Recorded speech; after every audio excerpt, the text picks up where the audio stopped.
está ouvindo ao Pode Curiar.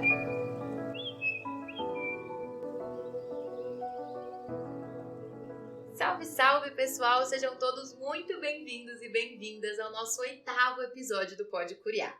No papo de hoje, a gente vai se aprofundar em como que a gente pode trabalhar por meio de investigações na educação básica. Tema bacana, né? Porque a gente sabe que as crianças costumam perguntar muito sobre o porquê das coisas, e as perguntas são bem constantes nessa faixa etária. E essas manifestações podem ser vistas, então, como gatilhos para a gente iniciar a problematização de um tema. A investigação, então, desse problema, gerado, pelas crianças, vai ser uma etapa necessária para esse aprendizado e para a formação crítica dos nossos estudantes. E hoje a gente vai entender um pouquinho melhor dessa prática e saber como ela pode agregar, tanto para os professores como para os alunos. E para ter esse papo, a gente vai contar com a participação de um convidado que tem muito a contribuir sobre o tema, e eu estou muito animada para a gente compartilhar tantas práticas bacanas que estão acontecendo. Então, no episódio de hoje, a gente está aqui com o João Versosa. João, seja muito bem-vindo. E você pode contar para a gente um pouquinho sobre quem é você e como você chegou na área da educação. Oi, Adri, oi, gente, tudo bem? Tô tô extremamente feliz de estar conversando aqui com vocês, tá? Eu sou João, tenho 25 anos, sou professor de ciências, licenciado em ciências biológicas pelo Instituto Federal de Educação do Ceará, tenho MBA em gestão escolar. Como professor de ciências, eu amo educação, assim, cresci na educação, a educação me moldou e, graças a Deus, eu consegui puxar possibilidades graças à educação. E aí, por isso que decidi me tornar professor, mesmo fazendo o curso de licenciatura e fazendo pesquisa durante essa graduação. Não tem como a educação não puxar a gente, né? E aí, estou por aqui dentro desse processo. Atualmente não estou dentro da sala de aula, mas faço diversos projetos e diversas atividades para que eu consiga me sentir conectado dentro da sala de aula e para que eu consiga fazer com que os professores e as pessoas que estão dentro de sala de aula consigam se sentir impactados e ser impactados com o meu trabalho. Vocês viram que o João tá super gabaritado aí pro nosso papo de hoje, né? Eu acho que é aquilo que eu falo mesmo. Quando a gente tem ali a educação e sente a potência que essa área tem, a gente não consegue sair, né? Não tem jeito. E galera, para vocês entenderem, né, o contexto da nossa conversa de hoje, a gente vai falar bastante sobre o trabalho que o João desenvolve no Rei Ciência. E aí já vou pedir, João, então, para você explicar um pouquinho como surge, né, essa ideia e como que foi a motivação para criar o Rei Ciência e por que vocês escolheram, né, o Instagram como meio de divulgação desse trabalho. Vem muito dentro da pegada do ensino de ciência por investigação mesmo, assim, porque na época eu estava em sala de aula, era 2019, eu era professor de ciências, e eu sentia que eu tinha alunos muito questionadores, assim, eram tantas perguntas que às vezes fugiam do currículo que eu tinha que seguir naquele momento. Sei lá, eu estava dando aula de tecidos no 8º ano, e me vinha um aluno perguntando assim, professor, mas me fala aqui, como que as aves reproduzem? Se eles não têm um órgão ali para copular ou fazer qualquer coisa, no meio de uma aula de tecido. E eu, que sou uma pessoa que gosta muito de responder essas coisas, ficava assim me coçando para ter que responder isso. E aí a gente decidiu montar um Instagram para tirar dúvidas das pessoas e até mesmo dos alunos, para que eu conseguisse pegar uma hora aula da semana para que eles trabalhassem dentro daquele projeto. E aí foi crescendo, foi moldando um pouco mais. Eu senti que os alunos do 8º ano já ficaram um pouco mais cansados dentro daquele projetinho ali. E aí eu expandi para os alunos do 6º e do 7º também. Na época eu dava aula para os alunos do 6º, do 7º e do 8º. E aí eu expandi para os alunos do 6º e do 7º. Só que ali a gente trabalhando apenas com experimentação científica e no contraturno. E aí experimentação científica trabalhando mesmo o conteúdo no dia a dia, para que eles conseguissem entender determinados conceitos de experimentação científica, de experiências que a gente às vezes trabalhava em sala de aula, mas trabalhava só para explicar aquele conteúdo, ou era uma aula tão corrida que a gente não conseguia explicar 100% daquilo. E aí a gente fazia aquelas experiências para que eles conseguissem aplicar e explicar aquelas experiências para os alunos do Fundamental 1, já que eles eram alunos do 6º e do 7º. E eles aprendiam as experiências e explicavam de forma tão linda, assim, tão bonita, que eu gravava. E a gente já tinha autorização de direito de imagem dos alunos e tudo, e ficavam uns vídeos muito bons, assim, ficavam uns vídeos muito bons. Falei assim, cara, aqui vai muito além desses alunos do 6º e do 7º explicarem essas experiências de, sei lá, como encher um balão com bicarbonato só de vinagre, por que que isso acontece, como que a gente coloca um ovo cozido dentro de uma garrafa. Enfim, eram coisas muito simples que eles explicavam de uma forma tão bonita, que aí eu comecei a editar esses vídeos deles, editando esses vídeos deles, a gente colocava os vídeos nas redes sociais, tanto no Instagram quanto numa página do Facebook, e começou a crescer, tipo, 2019. Até final de 2019 esses vídeos bombavam, assim. Só que veio 2020, pandemia, o contexto mudou, não deu para trabalhar dessa forma com os alunos, e final de 2020, 2021, eu acabei saindo da escola que eu trabalhava, da escola que tinha esses alunos e tudo. Eu falei assim, cara, eu tô saindo, um projeto lindo vai morrer por conta disso? Não. Chamei mais três professoras amigas minhas, para a gente seguir um pouco mais dentro dessa ideia do Ciência. E assim, o Ciência nasceu em 2019 com essa ideia, com esse contexto, mas ele foi se moldando ao longo do tempo, né? Atualmente a gente produz e disponibiliza materiais para os professores no nosso site e produz material de divulgação e de educação científica nas redes sociais, para que esses professores que atualmente estão em sala de aula, para que eles consigam usar o Instagram como forma de encontrar conteúdo para trabalhar dentro das suas aulas, né? Porque a gente pensa que Instagram, que rede social é material só de entretenimento, mas também pode ser um recurso de ensino. Quantas vezes a gente não encontra boas dicas de práticas dentro de um post do Instagram, dentro de um post em carrossel? Quantas vezes a gente não se sente incentivado e engajado para produzir uma aula interessante de acordo com o post do Instagram? Aí a gente tenta fazer isso com os nossos professores também, para que enquanto ele está rolando o feed, ele encontre algum material bacana para que ele consiga usar em sala de aula. E isso tem funcionado muito e tem funcionado bastante. Por exemplo, ano passado a gente produziu um post de dica de como os professores poderiam montar um esqueleto usando macarrão, né? Usando os diversos formatos de macarrão ali, macarrão parafuso, todos os tipos de macarrão. Como que a gente consegue montar um esqueleto ali para trabalhar sistema esquelético com os alunos? Vários professores viram aqueles posts e vários professores produziram. E aí a gente produz tanto esses materiais de dicas para os professores, como também materiais de curiosidades para que esses professores consigam trabalhar, né? Que sejam alinhados com o currículo e com a BNCC, mas que os professores eles consigam trabalhar. Por exemplo, recentemente a gente fez um post que é uma pergunta muito simples, né? Peixe bebe água? A gente nunca se pergunta se peixe bebe água ou não. Mas esse é um conteúdo muito interessante e um assunto muito legal para a gente levar numa aula de ensino médio quando a gente está falando sobre osmose, né? Porque alguns peixes bebem água e outros não bebem. Peixe de água doce não precisa beber água, já o peixe de água salgada ele precisa. Por quê? Aí entra a osmose, entra a osmorregulação e a gente consegue levar esse assunto para dentro da sala de aula em um post de curiosidade no Instagram. Por isso que a gente usa tanto as redes sociais, porque os alunos eles conseguem se sentir instigados e os professores eles conseguem encontrar materiais para trabalhar dentro de suas aulas. E aí a gente sabe que isso é tão importante que atualmente a gente pega esses posts, alinha com nossos materiais e produz planos de aula de acordo com esses posts que a gente produz. João, que massa. Eu não sei os ouvintes, mas eu já fiquei super curiosa aqui por isso do peixe. Realmente era uma coisa que eu nunca tinha pensado.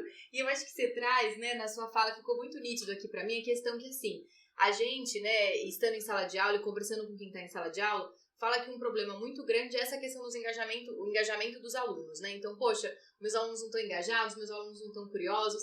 E eu acho que muitas vezes isso acontece, claro, né, são muitos fatores envolvidos, mas porque muito da curiosidade que os alunos têm, né, então trazer essas perguntas para dentro da sala de aula, muitas vezes o sistema, né, o currículo ali engessa tanto que a gente não consegue dar atenção para essas curiosidades dos alunos. E quando a gente está falando aqui, né, de trabalhar com essa investigação, de trazer esses porquês, de trabalhar com curiosidade, eu acho que a gente está tentando resgatar exatamente isso, né, o engajamento dos alunos e ter esse interesse deles para que eles consigam estudar, né? E eu acho que, de fato, as redes sociais, a gente pode ressignificar elas para entender essas outras funcionalidades que ela tem, né? Eu, enquanto estava na sala de aula também, eu tinha várias pastinhas ali no Instagram que eu ia separando para os diferentes anos. Falei, não, vou trabalhar com isso. E até acho que como disparador de temas mesmo, né? Como você trouxe, de trazer um post, a gente vai trabalhar isso em sala de aula para disparar o interesse, para despertar esse engajamento. João, você foi comentando aqui, né, uma série de ações que podem ser feitas.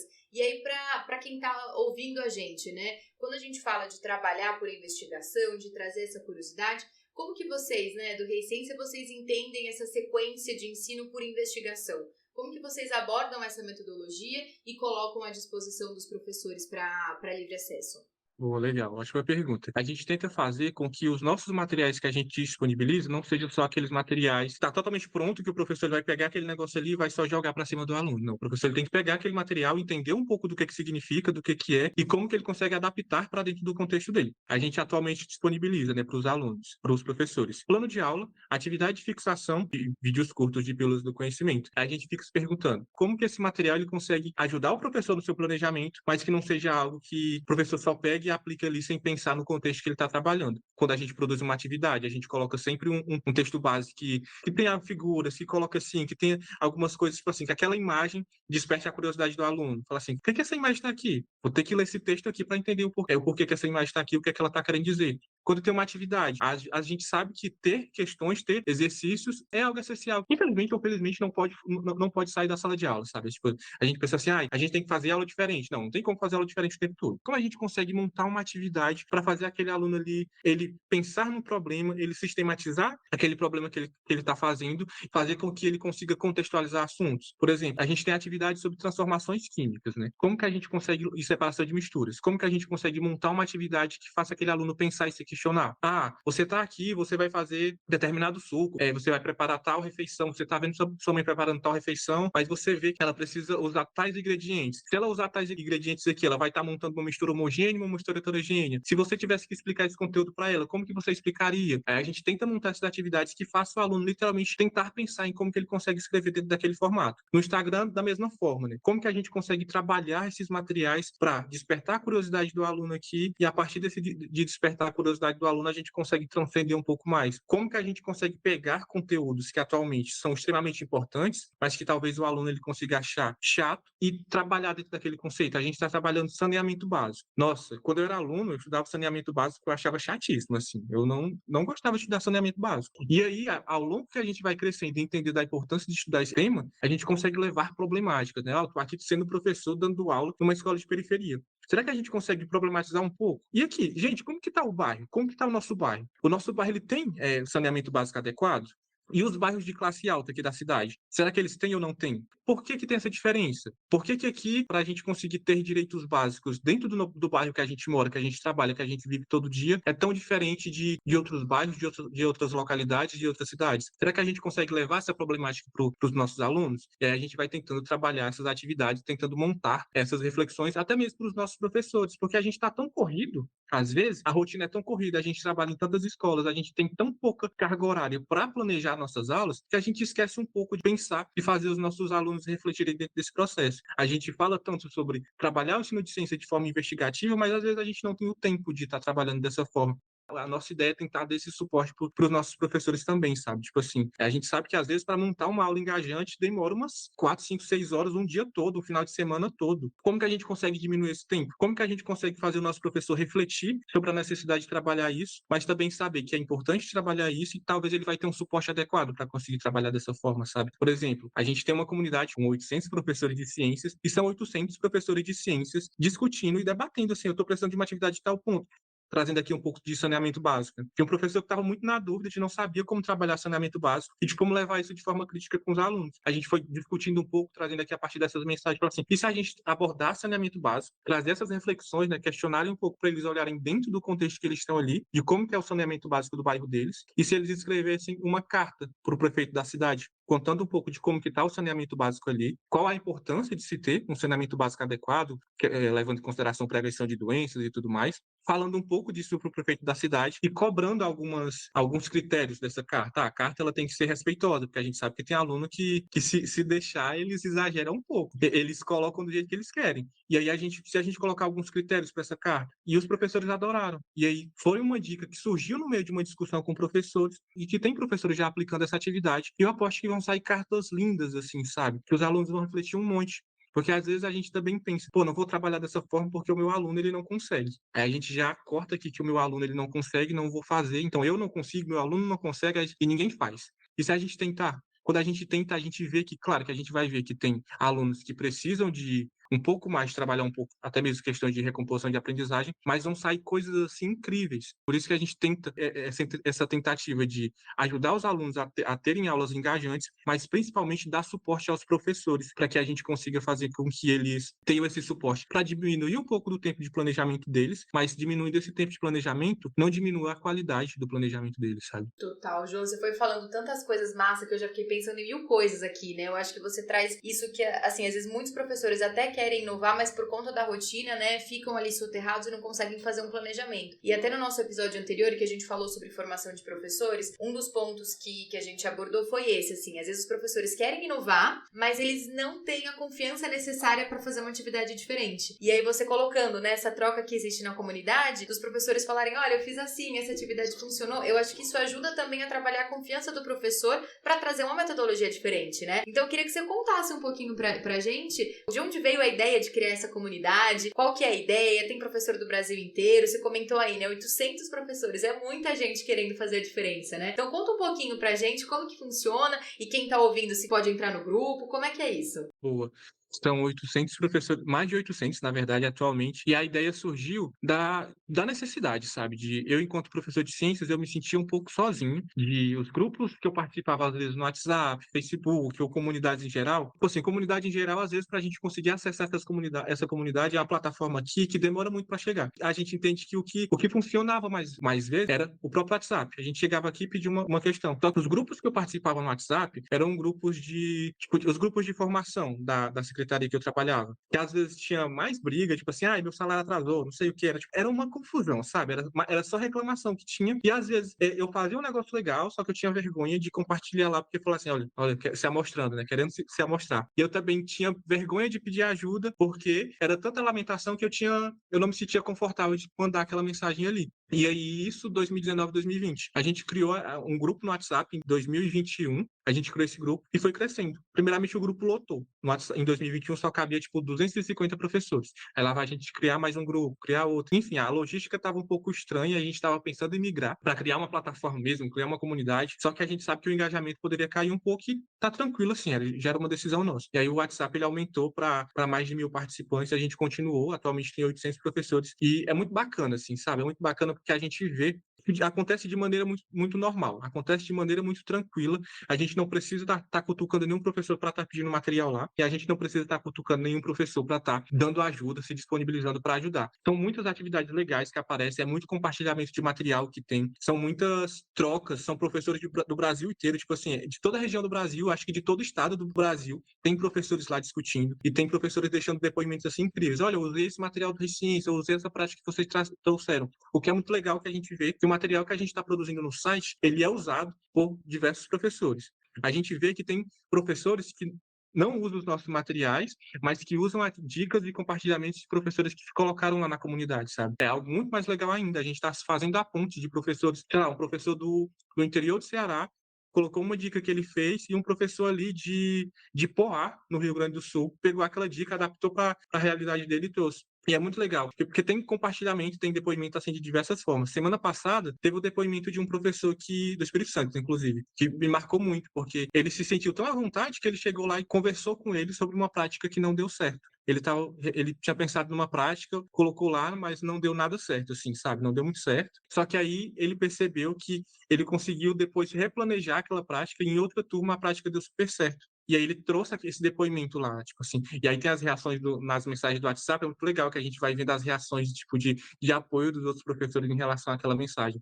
E tem professores que vão ficando muito felizes, porque tem, tipo assim, tem professores de diversos tipos. Tem professor que está primeiro ano, que está dando aula, já tem professor que está 10, 20, vai tendo aquelas trocas e aquelas mensagens de professores se ajudando, de professores compartilhando material. Enfim, gente, é incrível. Atualmente a gente está só com professores de ciências da natureza, porque o Recciência ainda é muito pequeno, né? E a gente não consegue englobar todas as ciências, né? As sociais, as ciências da matemática. A gente quer muito tentar fazer isso ao longo dos próximos anos, mas atualmente a gente só tem professores de ciências da natureza lá. E é lindo, assim. Quem quiser entrar, pode entrar. A gente manda o link está nas nossas redes também, mas é incrível. Não, que delícia, João. Te ouvindo falar, eu acho que meu coração enche de esperança, porque uma coisa que a gente sempre fala aqui é muito a importância da troca, né, entre os professores. E acho que agora no final, né, se amarrou muito bem, que eu acho que é isso, o professor que tá no primeiro ano de sala de aula vai ser muito diferente da experiência daquele que tá 10, né? E com certeza os dois têm muito pra trocar. Seja um trazendo a inovação, que acabou de se formar, então tem ideias muito legais, mas quem tá há muito tempo sabe muito melhor coordenar uma sala, né? Tem muito domínio, então já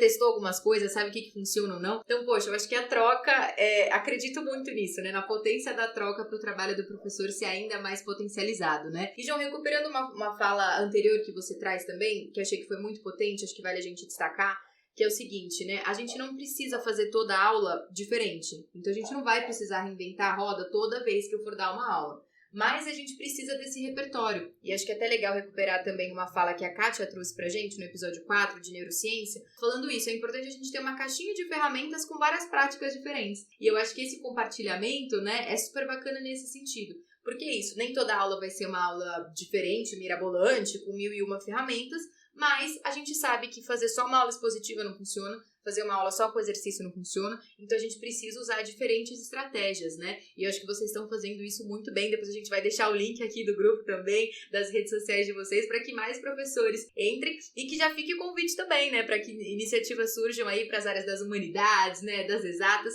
porque eu acho que essa troca é que faz muita diferença, né? E, João, pensando muito nessa importância do trabalho que vocês estão realizando, como que vocês veem, né, o tamanho e a importância do trabalho investigativo nesse dia a dia na escola e aí especificamente, né, para o ensino de ciências? Legal. Tem um livro muito bacana que é Ensino de Ciências por Investigação, que eu acho que foi organizado pela Ana Maria Pessoa de Carvalho.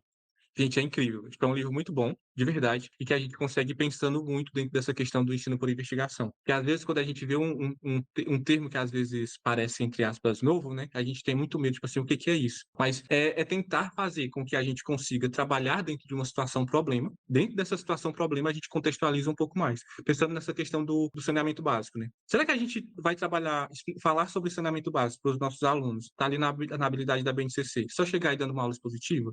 Saneamento básico é isso, isso e isso, essas são as etapas. Aqui tem as estações de tratamento de água e de esgoto, e nananana. O aluno ele não vai entender, ele não vai querer entender também, ele não vai conseguir pegar porque não faz sentido para ele. Mas se a gente levar para o cotidiano dele, olha, o nosso bairro ele não tem saneamento básico de água tratada, não tem estações de tratamento de água tratada, infelizmente, ou tem, ou se tem, são regiões aqui que não acabam não pegando todas as áreas, tem córregos aqui poluídos, o nosso lixo é jogado em valões, o nosso esgoto é jogado em valões. Será que para a gente faz sentido? Tipo assim, para nós, para a gente que está conversando sobre saneamento básico, nós somos uma turma, a gente está aqui dentro desse bairro, nossa situação pegando o saneamento básico é dessa forma. Mas em determinada região aqui desse mesmo estado que a gente está morando, não é assim. Por que para cá onde a gente está é assim? Será que não faz sentido a gente conseguir entender o que é, qual a importância do saneamento básico, qual a importância das estações de tratamento de água e de esgoto, que aí isso acaba diminuindo um pouco da proliferação de doenças, contaminação de água contaminada, e aí eles vão pegar esse start de, cara, realmente faz sentido. Eles podem não entender todas as etapas de uma estação de tratamento, claro. Eles podem não entender. A gente pode tentar trabalhar dentro desse processo. Mas eles vão entender a importância da gente ter saneamento básico dentro do nosso bairro. Eles vão entender a importância da gente estar aqui dentro desse processo. Eles vão se sentir questionadores assim. Às vezes a gente pode tentar trabalhar dessa forma. Tem aulas que a gente consegue problematizar dessa forma, levar determinadas situações, problemas, que esses alunos eles saem com a cabeça fervendo assim, que eles saem conversando com os colegas, que depois quando eles chegam em casa eles debatem, tipo assim, olha, hoje o meu professor ele falou do valão aqui do bairro, que não era para ter esse valão aqui. E aí, eles conseguem tentar trazer esses pontos. E aí, essa é a importância do ensino por investigação. A gente consegue levar situações, problemas que esses alunos conseguem identificar. Quando eles identificam essas situações, problemas por conta própria, eles conseguem tentar contextualizar e até pensar em soluções. E aí isso eu estou trazendo para um problema que atualmente é um problema assim, super complexo, mas coisas do dia a dia que a gente consegue trabalhar dentro do ensino de ciências, né? Vou aqui falar um pouco vou pegar uma situação aqui da minha casa. Eu tenho 7 sobrinhos, todos em idade escolar e, tipo assim, idade de primeiro ano, segundo ano do Fundamental 1. E eles sempre me ajudam, eu sou pai de planta, tá? E eles sempre me ajudam a regar minhas plantas. E aí, às vezes, quando eu estou conversando com eles, quando eles estão regando aquelas plantas, eu pergunto coisas simples assim: planta bebe água? Aí eles ficam aqui. Bebe. Mas como que a planta bebe água? Coisa que a gente consegue levar dentro do ensino de ciência por investigação em aulas do Fundamental 1, sabe? Tipo, coisas simples que a gente não consegue identificar. E aí eles ficam... Porque eu pergunto isso pros meus sobrinhos, eles ficam assim, ó. Bebe. De que a gente está trazendo água para eles, mas por onde? E aí eles ficam se questionando. E aí? Aqui pela terra, que a gente está colocando a água na terra, aí a gente consegue perguntar, mas se eles responderem pela folha, mas a gente está jogando a água na folha ou está jogando na terra? Como que eles estão bebendo essa água? E aí a gente consegue falar sobre parte das plantas, raízes, folhas, e a gente, em uma coisa simples, que é regar uma planta, a gente consegue levar o ensino de ciências para investigação, sabe? Levar também a experimentação científica, né? Às vezes, os nossos alunos, eles ficam querendo o tempo todo, eu quero uma aula diferente, eu quero uma aula diferente. Mas a gente precisa fazer com que esses alunos entendam o que é essa aula diferente. Por que a gente vai levar uma aula diferente para dentro da sala de aula? Como que a gente consegue trabalhar isso dentro desse processo? Eu vou levar um experimento simples, vou levar aqui fogo, um negócio que explode e tudo mais, faço, os alunos começam a rir, adoram, ficam maravilhados, mas eles precisam entender por que isso aconteceu e eles precisam saber depois, né? Tipo assim, isso aconteceu por conta disso, disso e disso. Isso é o ensino de ciências por investigação. Se a gente levar só a experimentação, só aquele experimento científico ali, e não conseguir contextualizar, não conseguir fazer com que os alunos consigam contextualizar por eles mesmos, aquilo vai ser só uma brincadeira, sabe? É só uma brincadeira. A gente não trabalhou o ensino de ciências porque a gente levou o negócio. Tipo, essa questão de conseguir de misturas, né? Falar assim, isso é uma mistura heterogênea, isso é uma mistura homogênea. Como que a gente consegue levar? A gente leva copos, a gente leva água e óleo e fala assim, ó, misturou ou não misturou? Mas a gente precisa fazer com que esse aluno entenda. Não misturou porque isso daqui é uma mistura heterogênea, por conta da densidade, por conta de processos das substâncias a gente não consegue misturar. É muito difícil. Pô, levar isso para os alunos do sexto ano parece super fácil, mas também é super complexo, sabe? E levar isso dentro de uma forma que a gente consiga contextualizar e trabalhar dentro do ensino de ciências para investigação é mais complexo ainda, sabe? Quando eu ia dar essas aulas assim, eu ficava super nervoso, assim, cara, será que eu vou conseguir fazer com que os meus alunos eles consigam entender esse processo aqui? Será que depois, quando eu passar uma atividade, quando eu fazer uma pergunta para eles, eles vão responder da forma que eu estou imaginando e da forma que eu previ ali, que eu testei na minha hipótese? Será? E aí vai seguir nesse processo, sabe? Mas por isso que é tão importante esse negócio do ensino de ciências por investigação.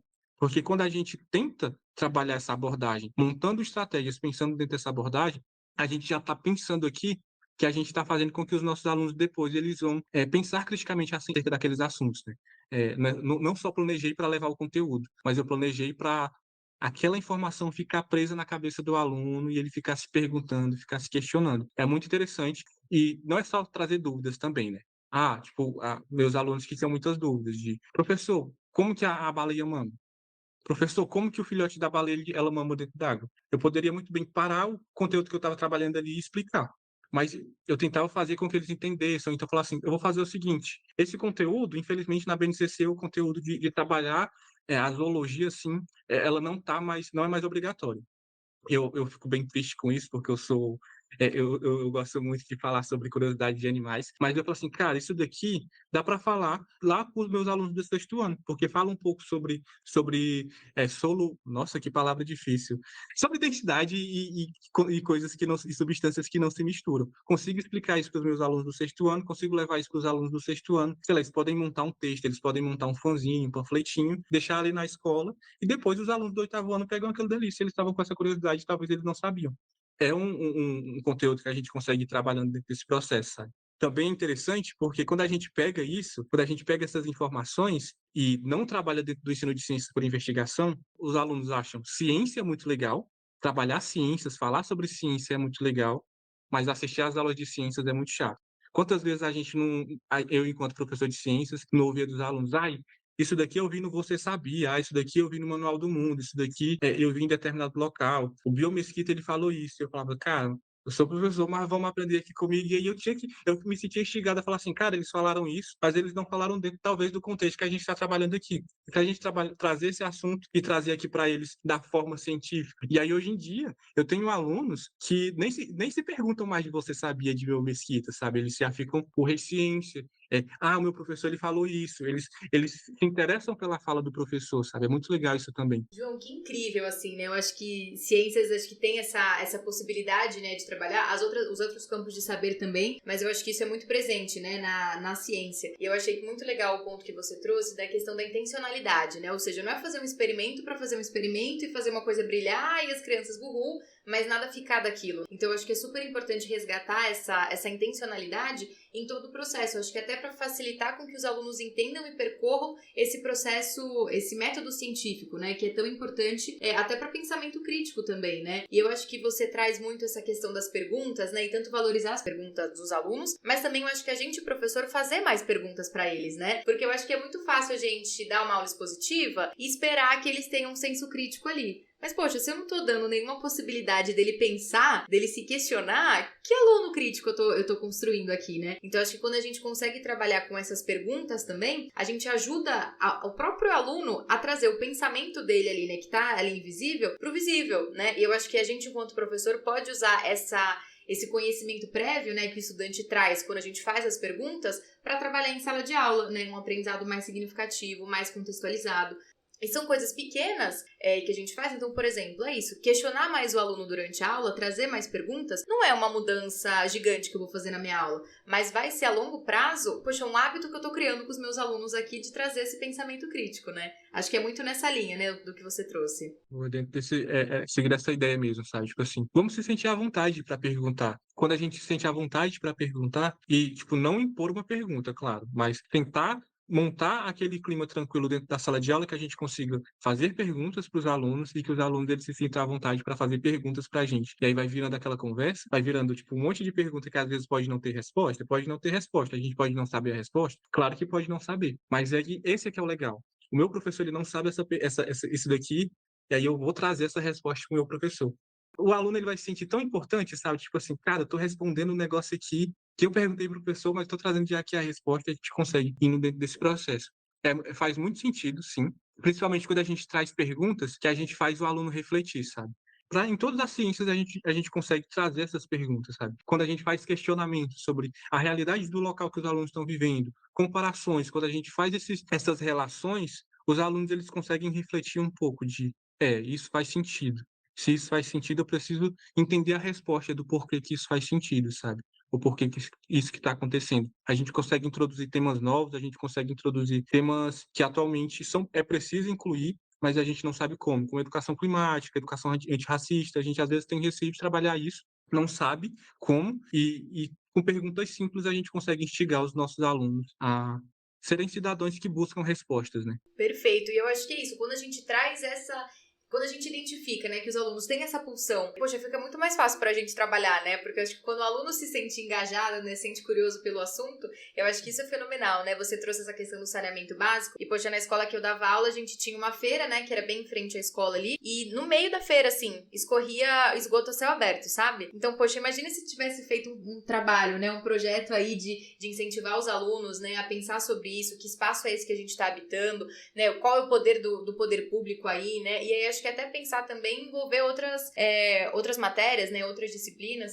Gostei também disso que você trouxe de trabalhar com turmas, né? Então, por exemplo, eu vou trabalhar no 6º ano com essa questão dos mamíferos, da zoologia, mas esse material também o 8º ano vai ter acesso, eles vão poder trabalhar. Então, acho que é mais um convite ainda, né, para que os professores de diferentes disciplinas e professores de diferentes anos trabalhem integrados, né? Eu acho que esse trabalho tende só a ser potencializado, né? Isso, e tem tanta coisa que a gente consegue relacionar com outras disciplinas, né? Que faz muito sentido. Pô, a gente está trabalhando aqui a astronomia, né? Um conteúdo do 8º ano que a gente fala bastante um pouco sobre os astros do sistema solar, sobre conteúdo de astronomia. Recentemente a gente produziu alguns posts do Rede Ciências sobre esse assunto, né? Tipo assim, a astronomia indígena, a astronomia dentro do pensamento da população indígena, a astronomia dentro do pensamento da população do continente africano. Como que a gente consegue trabalhar isso? Como que a gente consegue levar isso para dentro da sala de aula, da aula de ciências? Mas esses são conteúdos que a gente consegue trabalhar, sei lá, em história, em geografia também, sabe? Levar um pouco dentro dessas questões, dessas referências, levar referências para os alunos também, né? Porque são assuntos e conteúdos que são componentes curriculares que às vezes têm uma visão europeia, né? Uma visão eurocêntrica assim o tempo todo. Como que a gente consegue transcender isso? E aí vem muito da ideia também do ensino de ciências por investigação. Se a gente não usa o ensino de ciências por investigação, a gente vai sempre pelo básico. E o nosso básico é sempre o olhar da Europa, um olhar eurocêntrico assim, que a gente às vezes esquece um pouco do nosso contexto, de como que a população indígena impactou tanto na ciência, na história, em diversas ciências aqui que a gente trabalha dentro de sala de aula, como que o continente africano também impactou nisso, mas a gente leva sempre cientistas, autores, pesquisadores, ideias, pensamentos que está ali dentro da visão da Europa. Eu acho que é super importante, né, descentralizar o currículo mesmo, né, e reconhecer diferentes, né, possibilidades e cosmologias e diferentes formas de se enxergar, né, diferentes epistemologias. Eu acho que isso é fundamental, né, quando a gente fala de educação hoje, a gente precisa ter acesso a outras referências. Eu acho que trabalhar com esses métodos, né, de trabalhar o pensamento crítico, acho que é muito ideal, né, nesse sentido. E acho que só compartilhando uma história também, que eu acho que é uma vivência muito pessoal e um trauma até, que eu carrego até hoje, que eu acho que às vezes as possibilidades da gente trabalhar com essa metodologia de investigação tá ali na nossa porta e às vezes a gente não percebe, né? Eu, por exemplo, eu estudei numa escola que tinha muitas árvores dentro do terreno da escola. E eu lembro que nas aulas de biologia a gente nunca saía. sabe, para dar um passeio pela escola, para ver. E eu lembro exatamente da aula que a gente estava vendo sobre angiospermas e a gente não saía. Eu falava, poxa, com tanta folha, com tanta árvore pra gente explorar aqui, a gente não olha pro que tá à nossa volta, né? E eu acho que quando a gente fala de jovens, de criança, é tão importante, né, a gente ter esse olhar atento como eles têm, né? E que isso não seja negado na escola. Então, acho que o nosso papo de hoje é muito para valorizar, né, essa curiosidade, trazendo, né, o método científico, trazendo, né, toda essa elaboração do pensamento, trazendo esse pensamento visível, reconhecendo outras epistemologias, porque eu acho que é muito um caminho que a gente precisa dar para nossa educação atual, né? Nossa, com certeza. E eu queria muito dar aula onde tivesse um monte de árvores, assim, que a gente conseguisse pisar, tocar o pé no chão ali, sabe? Catar as frutinhas ali pra gente conversar, montar um piquenique debaixo de uma árvore, sabe? Ser curioso é tão legal, e ser curioso com os nossos alunos é mais legal ainda, né? Total, e que essa curiosidade não se perca, né? Porque eu sinto que é isso, na educação infantil, isso tá muito forte nos anos iniciais, tá presente, mas nem tanto. Quando chega no fundo de 2 ali, a gente já quer aquelas paredes cinzas, já quer tudo positivo, travado. E, poxa, acho que é tão legal, né? Quando somos adultos curiosos, porque a gente se questiona sobre a vida e sobre onde a gente atua, isso é super importante, né? João, já pra gente encerrar, eu queria só que você desse uma palavrinha geral, assim, né, do Rei Ciência. A gente já conversou sobre ele ao longo de toda a conversa, mas mais específico, né, pra você contar um pouquinho sobre os planos de aula, sobre as atividades de fixação e sobre o laboratório virtual que vocês disponibilizam no site, aí até pra fazer um convite pra galera conhecer também. Pô, legal. O nosso site, ele tem todos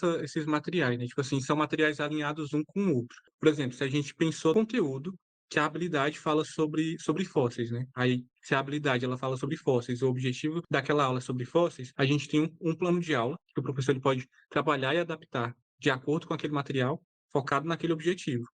Uma atividade de fixação alinhada com aquele plano de aula. Um vídeo também alinhado com aquele plano de aula. E um post nas redes sociais também alinhado com aquele plano de aula. São 4 materiais que a gente consegue montar dentro daquela forma. Tipo assim, esse plano de aula aqui eu não consigo trabalhar por conta disso daqui, mas eu consigo adaptar. São atividades adaptáveis, são materiais adaptáveis que a gente vai trabalhando e disponibilizando de forma gratuita para os nossos professores de ciências, assim. E eles saem usando, eles saem pegando, não consigo pegar essas atividades, mas o texto base está muito bom. Dentro desse texto base aqui eu consigo depois montar outra coisa. E aí a gente vai trabalhando dentro desse processo. E aí o site ele tem esses materiais e a comunidade com professores de ciências tem o restante, assim, sabe? O que para mim é a cereja do bolo, porque são professores trocando ideias ali, trocando materiais. E é muito legal, assim, porque aparecem coisas que eu, enquanto professor, nunca ia ter a ideia de fazer, e os professores que estavam ali fizeram e deram a dica. Tem professores que falam assim, gente, eu montei esse jogo aqui, eu montei esse dominó, pega aqui, estou disponibilizando para vocês, pode fazer. E aí eu acho incrível, sabe? Eu acho muito lindo, porque são professores se ajudando, são professores compartilhando. Perfeito. E eu acho que meu olhinho brilha quando a gente fala isso, porque eu acho que vocês conseguiram construir uma coisa que é tão difícil, que eu acho que é essa troca, né? Entre a gente e o professor, porque a gente sabe da rotina, é muita correria, às vezes é difícil se comunicar com o outro. Então, que bacana que a comunidade tá funcionando e tá engajando e tá fazendo muita investigação aí nas ciências, né, pelo Brasil inteiro. Fico muito feliz com esse trabalho. A gente vai linkar as redes sociais aqui do Rei Ciência, do site também, pra vocês verem, conhecerem o projeto e se encantarem também como a gente tá encantado por aqui. E, de bom, agora o nosso papo tá acabando. E já pro nosso encerramento, a gente chega no momento Fala Curioso. E aí, eu trago uma pergunta aqui pro nosso convidado. E aí, João, quero ouvir de você. Pra você, o que é educação em uma palavra ou uma frase? O que é educação em uma palavra e uma frase, né? Educação, para mim, é oportunidade, sabe? Tipo, eu venho de um contexto extremamente vulnerável, que ninguém dava dada por mim ou de pessoas do contexto de onde eu venho. E eu só consegui começar a ascender socialmente por conta da educação. Só consegui entender que eu tinha essa possibilidade, que eu tinha esse direito por conta da educação, sabe? Meus pais são agricultores, eu sou do interior de uma cidade do interior do Ceará, sim, eu moro no interior de uma cidade que já é do interior. Cresci na zona rural, meus pais agricultores, analfabetos. De toda a minha família, eu fui o único deles que conseguiu concluir o ensino médio, assim. Para mim, eu falo essa frase, às vezes eu me arrepio, porque só eu tive esse direito, sabe? Só eu tive o direito de conseguir concluir o ensino médio, sendo mais novo. E aí, eu tendo esse direito, eu consegui ter oportunidades que pessoas com que eu convivo diariamente hoje em dia não tiveram. E eu vejo meus sobrinhos tendo um pouco dessa oportunidade também. Eu vejo um pouco sendo o exemplo dos meus sobrinhos, dos meus alunos, das pessoas com que eu consigo conviver e traçar trajetórias ao longo desse processo. E tudo isso graças à educação, sabe? E a educação, para mim, é oportunidade. Sem a educação, não tinha oportunidade. E sem oportunidade, eu não teria perspectiva de futuro, podemos dizer assim, sabe? Perfeito, João. Acho que ótima escolha de palavra e de significado, porque eu acho que é isso. Quando a gente tem educação, a gente tem oportunidade de acessar diferentes repertórios e diferentes possibilidades, né? E eu acho que isso é um dos principais elos quando a gente fala de educação. E acho que é muito do porquê que a gente, enquanto educador, continua, né, na área da educação, apesar de tantos desafios, mas exatamente por reconhecer trazer essas oportunidades, né? Então, que potência. João, foi muito incrível essa nossa conversa. Eu tô com muita saudade da época da escola. Queria ter professores mais engajados no ensino de ciências, assim. Acho que isso ia fazer muita diferença. Então, vocês que estão agora, né, em sala de aula, se sintam muito convidados a explorar o ensino de investigação, a explorar mais o Reciência, né? Usar e abusar desse material e desse conteúdo. E os professores das outras disciplinas também, né? Para se inspirar nessas metodologias que a gente conversou hoje aqui, para reproduzir em diferentes áreas do saber, né? Trazendo para contextualização, para as perguntas, para o pensamento crítico, que eu acho que esse é o caminho da educação, né? João, você quer deixar alguma palavrinha final? Divulgar o Reciência? Fica à vontade que o espaço é seu. Eu quero agradecer, de verdade, foi um convite que eu não esperava, mas fiquei muito, muito feliz pelo convite. Estou muito grato, assim, realmente, pela conversa, foi uma conversa muito legal. Acompanho o Reciência no site, no Instagram, nas redes sociais, e também acompanho a Curiosa, porque tanto o podcast quanto a organização é incrível e muito legal os papos que vocês estão trazendo, tá? Então, depois dessa baita conversa muito inspiradora, vamos fortalecer a nossa prática pedagógica? Nos comentários desse episódio no YouTube, conta pra gente, né, algum trabalho de investigação que vocês tiveram em sala de aula, uma prática que você teve na sua sala e deu certo. E também bora entrar nas redes de compartilhamento do Reciência que a gente tá linkando aqui na descrição desse episódio. E assim a gente consegue aumentar cada vez mais as nossas práticas e repertórios pedagógicos para trazer aulas mais contextualizadas e mais potentes para os nossos alunos. E se você ficou curioso ou curiosa para conhecer mais os episódios que a gente conversou aqui hoje, como o episódio 4, onde a gente fala sobre neurociência, o episódio 7, que a gente falou sobre formação de professores, todos os nossos episódios estão disponíveis no Spotify da Curiós e no YouTube da Curiós também. E vocês podem encontrar a gente por Pode Curiar. Muito obrigada pelo papo de hoje e até a próxima!